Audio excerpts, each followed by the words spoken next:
Good evening. A special day for Olympiacos. Today is our birthday of 101 years of history, greatness and titles. We are feeling privileged that we represent Olympiacos at this time, and we are happy about our fans that came here from all over Europe to support us. Great support from our fans. Also, the win is dedicated to them, and also from one fan that from Deutschland, not from Holland, that he passed away. He was scheduled to come to visit us, to this game, to watch us, but before 2 days, he passed away. So this also win is dedicated to him, and big hug to his family. Now the game was spectacular for the fans, especially the first half with this crazy up-tempo game that Paris is creating.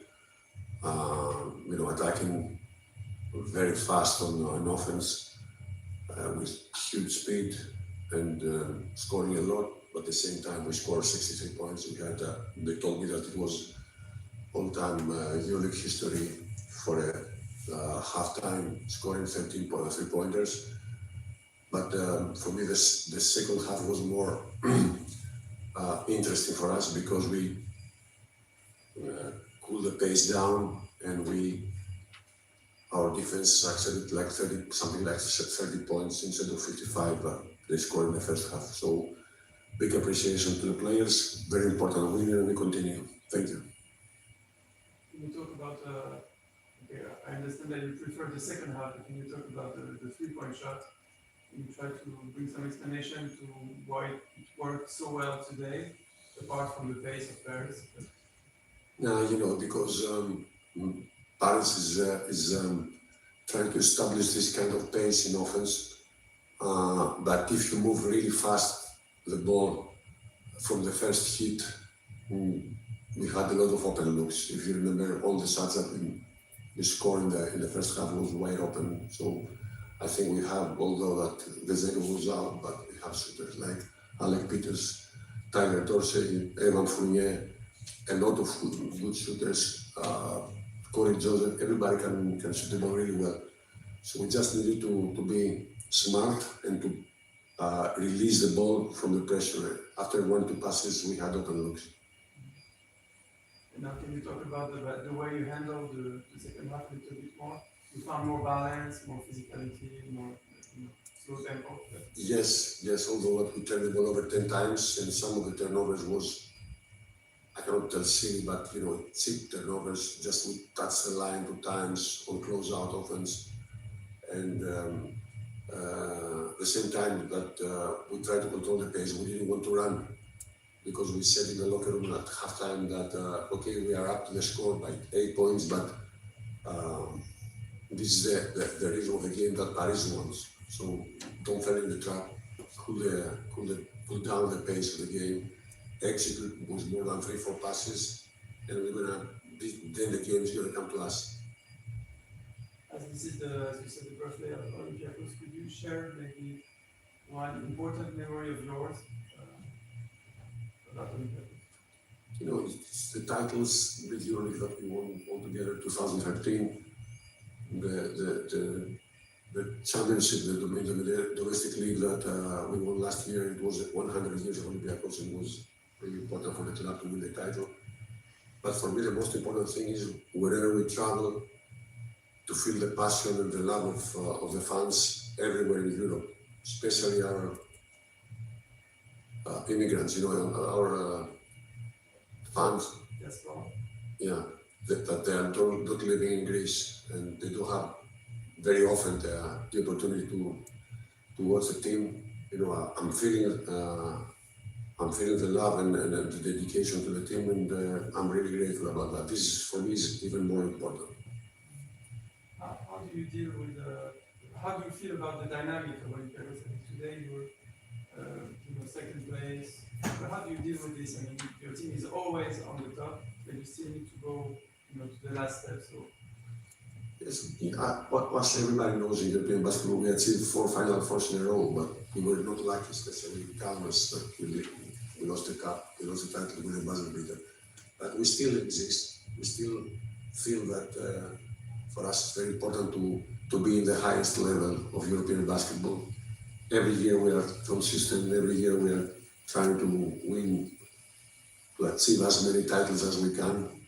Hopefully, maybe we can have some more luck this year, but nothing changes in our philosophy. One game at a time, no big words, no arrogance, no anything like this.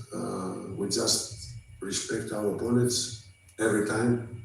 We respect the people that is coming to see us, and we're trying to do our best. Sometimes we are making mistakes, sometimes we are losing, but right now it looks like we have all the weapons, this big roster that the ownership gave us the opportunity to coach, and we just need to do a good job, and we need, of course, some health and some luck, because sometimes in sports really counts. Can I ask about Evan Fournier's season? Because it was a different one, of course, because I think he was struggling with injury at the beginning of the season, I'm not sure. So how do you feel about him right now? Okay, it's a privilege to coach Evan. Evan is a leader outside and inside of the court. He connects everything.